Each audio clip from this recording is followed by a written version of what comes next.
Created with free version for non-commercial use. Okay, conclusion for essay writing دكتور بهاء حكم.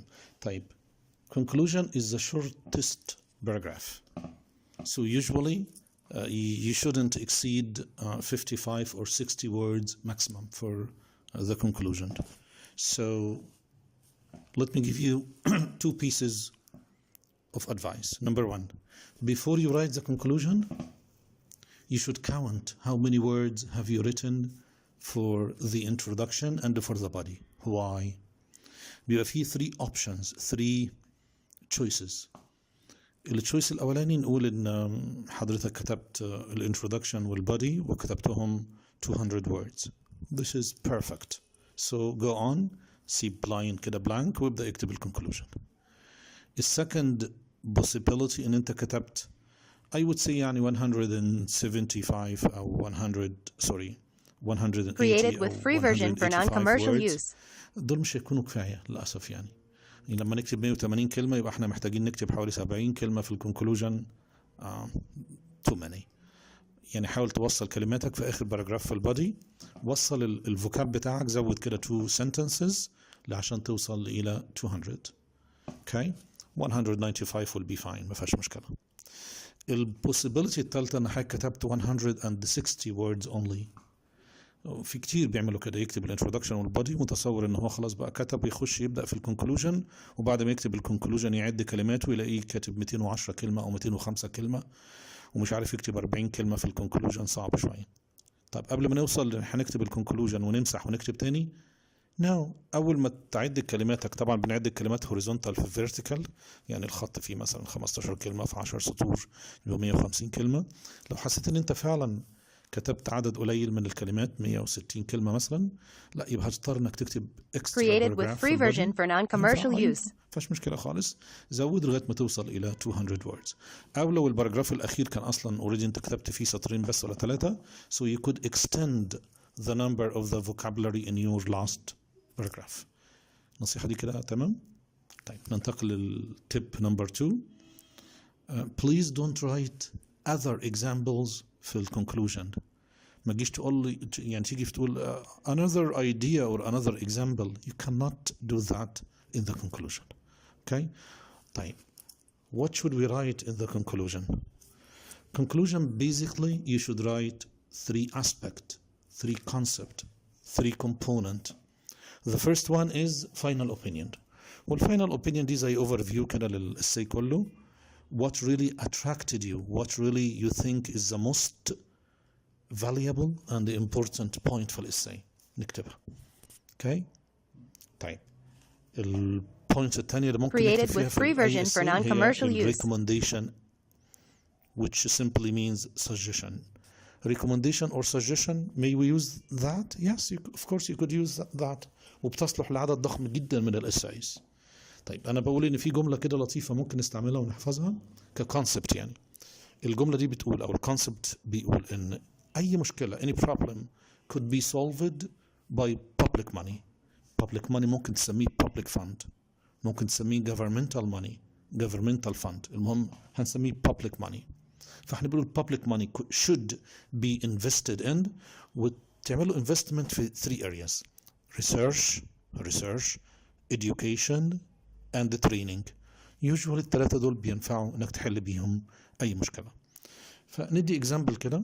لو قلنا مثلا ان public money should be invested، كان الموضوع مثلا عن الدراج abuse او الكرايم مثلا، فتقول public money should be invested in crime created with research, free version for non-commercial use, youth training, and educating children and students about the harm effect of مثلا of drug abuse or of crime and the ill-fated future. ill-fated future معناها المستقبل المظلم البئيس الكئيب التعيس زي مستقبل كندا. the ill-fated future of committing crime.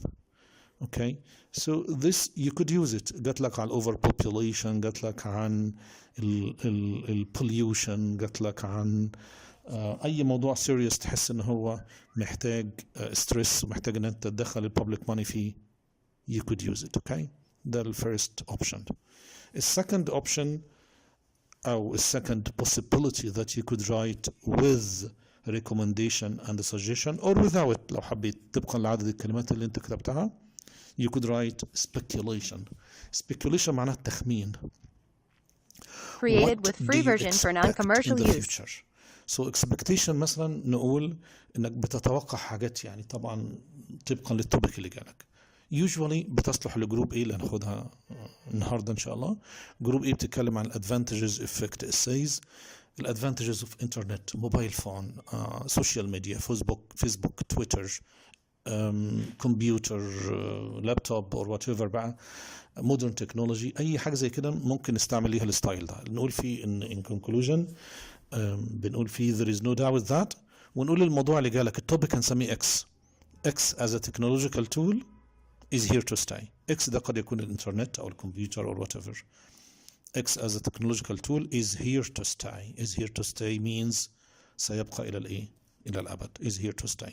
The sooner children become computer literate أو internet literate, the better for many aspects of their future life, of their future career, of their whatever. Created with free version for non-commercial use.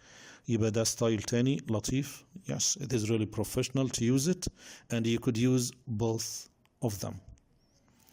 The third one, which I really strongly recommend to use, third conditional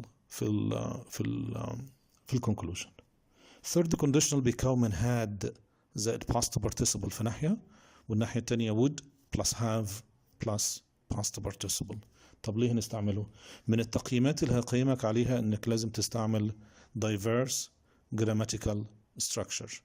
Diverse grammatical structure, simply you could achieve it by mixing different grammatical structure, including but not limited to third conditional. Third conditional بيديلك ستايل عالي جدا في الكتابة. فأنا بقول في if different government had managed، الموضوع هنسميه X. If different government had managed X earlier. Created with free version for non-commercial use. ما بعد السيميكولن يفسر ما قبله. We would not، ما نقدرش نقول wouldn't، يعني نقول would not على كلمتين لأن ما ينفعش زي ما أنت عارف contraction. We would not have suffered from، أو we wouldn't have suffered the consequences of، أو we wouldn't have suffered from the repercussions يعني العواقب برضو أو كده، the repercussions of overpopulation, of illiteracy or whatever. طبقا للموضوع اللي جالك. يبقى try your best to use third conditional if possible. It will give you a lot of benefit here. Okay? طيب. Created with free version for non-commercial use.